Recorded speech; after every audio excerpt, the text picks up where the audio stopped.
Now to Coach Me If You Can, we put together a panel of life coaches to motivate you to get out of the rut and move ahead with your life. Valerie Burton is the author of the book, Your 5-Minute Personal Coach. Gabrielle Bernstein wrote, May Cause Miracles, and Stephanie Ziff is a former television exec turned coach. Good morning to all you ladies. Good morning, ladies, and welcome. We've got a lot of questions from our viewers, so let's get right to it. 33-year-old Tiffany submitted this one. She's a business owner in need of a little balance in her life. Let's watch.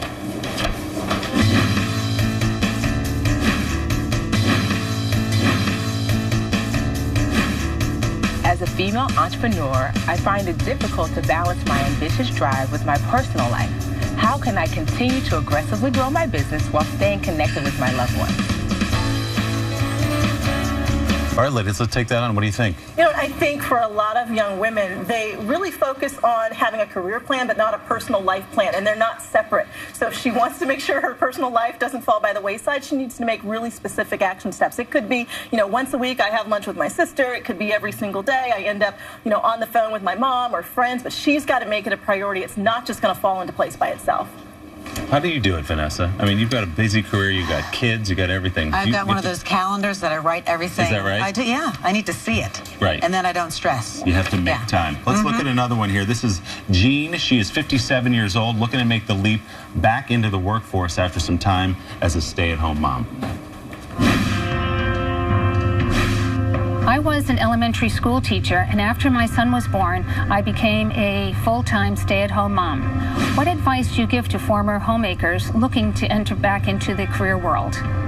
This is a common one. People put all their energy into their kids, and the kids leave, and they say, now what? Yeah, I think it's really important for Jean to focus on what she loved about her career before she was a stay-at-home mom.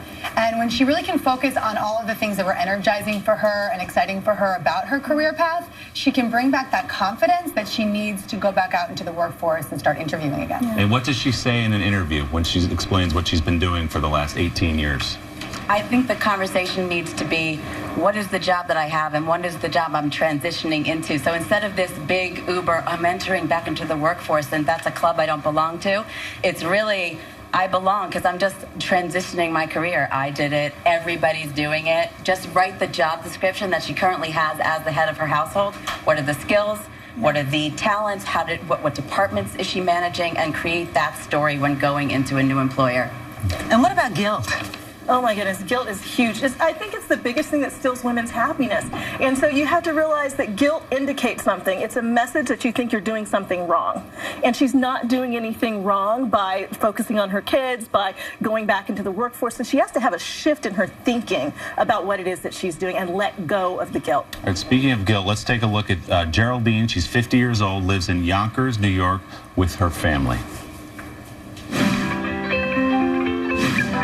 As a mother of 3 children under 20, I sometimes find it hard to focus on my own health and well-being because I'm putting my children first. How can I make time throughout the day for myself without feeling guilty? That's a really common one. Yes, I think that Geraldine desperately needs to give herself permission to have fun, because when you have children that are expecting your time and energy, really all they want is a happy mother. So facing her days by putting a lot of focus and attention on her own well-being will raise her energy and therefore greatly benefit her children. Do you agree with that? I do, and it's what are you modeling for your kids? If you're teaching your kids to neglect yourself, then you're teaching your kids to neglect themselves, and she has an opportunity to step up and show them what self-care really looks like and that they are as important as she is to herself. And what about Wine Wednesdays? Is that still There Wine you go. Wednesdays? Whatever. Cut right to the important stuff. Ladies, thank you so much. Great advice. Thank you.